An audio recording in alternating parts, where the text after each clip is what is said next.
ప్రేక్షకులందరికీ నమస్కారం. ఈరోజు మన స్టూడియోలో ప్రముఖ ఆధ్యాత్మికవేత్త, ఆస్ట్రాలజర్, దత్తాత్రేయ గణపతి ఉపాసకులు మురళీధర్ శర్మ గారు ఉన్నారు.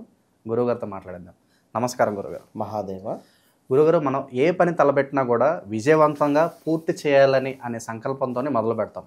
కానీ కొంతమంది ఉంటారు, పనులు ప్రారంభిస్తారు, ఏవో ఒక ఆటంకాలు ఎప్పుడు వాళ్ళ మొదలుపెట్టిన పనులు తరచుగా పెండింగ్ పడుతూనే ఉంటాయి.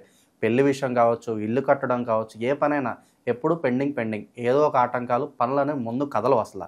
సో ఇంక వాడు నిరాశ పడుతుంటాడు, నా జీవితం ఇంతనేమో, జాతకం ఇంతనేమో అని చెప్పి చాలా వరకు బాధపడుతూ ఉంటారు.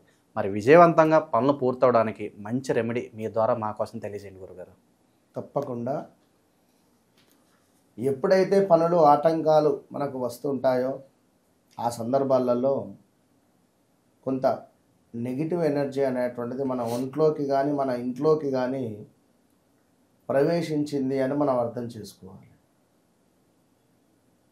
ఎప్పుడైతే తరచూ మనం అనుకున్నటువంటి పనులు అనుకున్నటువంటి విధంగా చకచక ముందుకు వెళ్తున్నాయో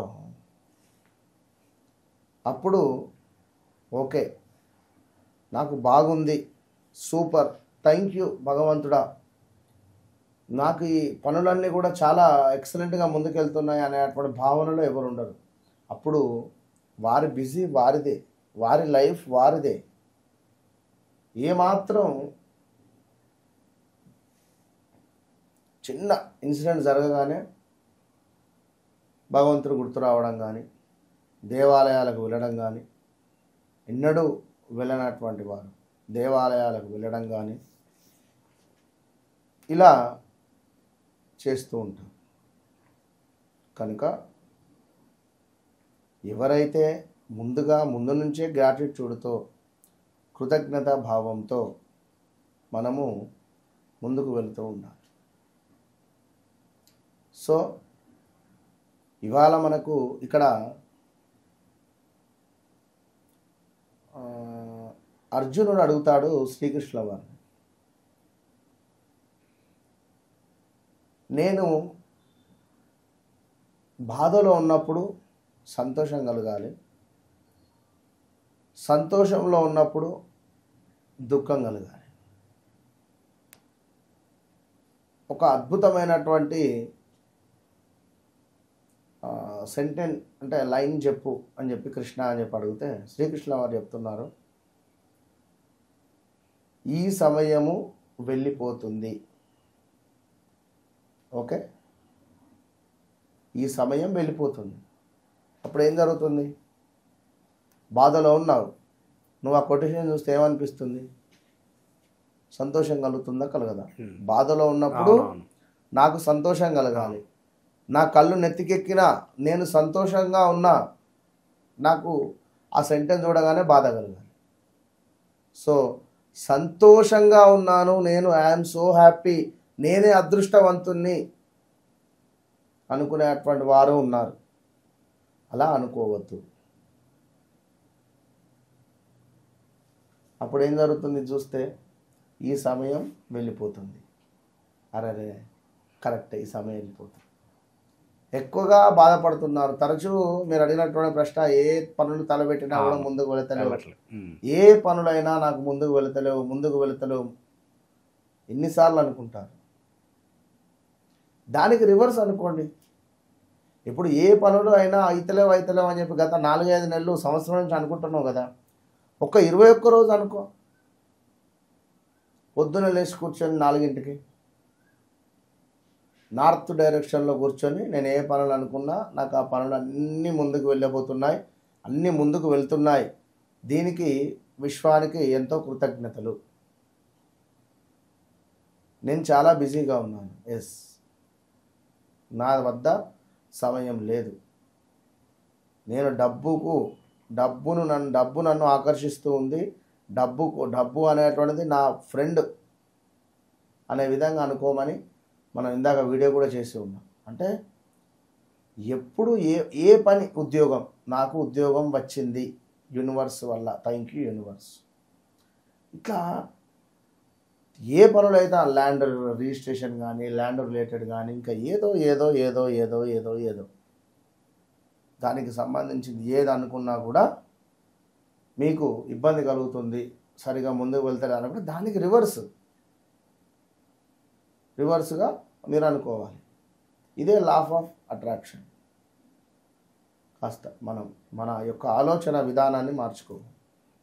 సో ఇక రెమెడీ అనేటువంటి విషయాన్ని చూసుకుంటే పంచామృతాలు అందరికీ తెలుసు.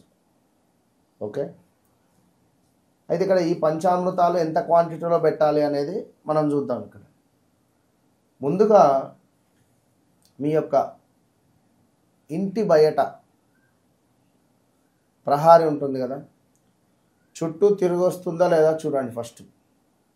లేదు అనుకుంటే ఇంట్లో ఉండేటువంటి అన్ని మూలలు, హాల్లో మనకు నైరుతి మూల ఉంటుంది, ఈశాన్య మూల ఉంటుంది, ఆగ్నేయ మూల ఉంటుంది, అన్ని మూలలు ఉంటాయి.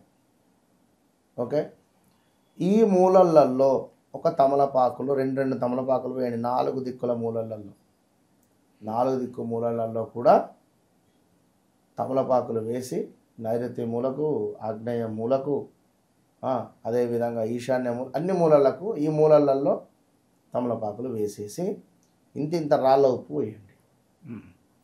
ఆ రాళ్ళ ఉప్పు పోసిన తర్వాత వాటిపై 3 లవంగాలను పెట్టండి. 3 లవంగాలు. మళ్ళీ బెడ్రూమ్లో ఆ బెడ్రూమ్ మళ్ళీ వేరే సపరేట్.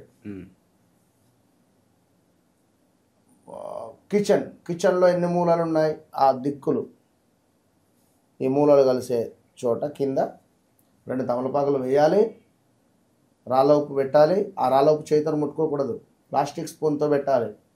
దానిపై 3 లవంగాలు పెట్టాలి, గుచ్చాలి 3 లవంగాలు దాన్ని పువ్వుతో ఉండేటువంటి. గుచ్చిన తర్వాత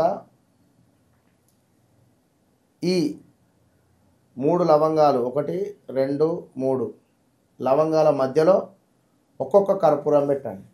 ఒక్కొక్క కర్పూరం పెట్టి అగరబత్తులతో అన్ని కర్పూరాలు వెలిగించేసేయండి. ఇంట్లో అన్ని కర్పూరాలు వెలిగించేసేయండి. ఇంట్లో ఎవరు ఉండకండి, డోర్లు పెట్టేయండి. ఒక పావు గంట చక్కగా బయట ఎక్కడైనా కాలక్షేపం చేయండి. ఒక 20 నిమిషాల తర్వాత ఇంట్లోకి వెళ్ళి కాలు చేతులు కడుక్కొని ఇంట్లోకి వెళ్ళండి. బస్. ఎలాంటి నెగిటివిటీ ఉన్నా, అనుకున్న పనులు అసలు మీకు 3 నుంచి 11 రోజులలో ముందుకెళ్ళిపోతుంది. దీంతో పాటు పంచామృతాలు. ఓకే, 1 స్పూను నెయ్యి. మళ్ళీ చెప్తున్నా, ఊరికే చెప్పను, ఒకటేసారి చెప్తున్నా. 1 స్పూను నెయ్యి, 2 స్పూన్ల తేనె, 4 స్పూన్ల శర్కర, 6 స్పూన్ల పెరుగు, 8 స్పూన్ల పాలు. ఇవి 5 నేను చెప్పిన క్వాంటిటీ ప్రకారంగా తీసుకొని మీ ఇంట్లో ఉండేటువంటి దేవుళ్ళ వద్ద నైవేద్యం పెట్టండి. ఇది నైవేద్యం ఎక్కించిన తర్వాత చక్కగా కలిపేసి దీనిని ప్రసాదంగా ఇంట్లో ఉండేటువంటి వారు తీసుకోండి. మనకు తీర్థం రూపకంగా. సో దీని తర్వాత దగ్గరలో ఉండేటువంటి దేవాలయానికి వెళ్ళి చక్కగా స్వామికి నమస్కరించుకొని అర్చనాది కార్యక్రమాలు చేసుకోండి. ఆంజనేయ స్వామి దేవాలయం ఉంటే తమలపాకుల మాలను సమర్పించండి, తమలపాకులు పూజ చేయించండి, సింధూర అర్చన చేయించండి. మంచి రిజల్ట్ ఉంటుంది. మంచిగా కూర్చోండి, భార్యాభర్తలు ఇద్దరు కూడా దేవాలయంలో కూర్చొని చక్కగా కూడా ఇద్దరు హనుమాన్ చాలీసా చదవండి. దీనివల్ల గొప్ప ప్రయోజనం ఉంటుంది. ఓకే, సో ఏం పని చేసినా కూడా ముందుకు వెళ్ళట్లేదు అని బాధపడే వారికి మీరు చెప్పిన రెమెడీ అద్భుతంగా ఉపయోగపడుతుంది గురుగారు. ధన్యవాదాలు గురు. మహాదేవ్.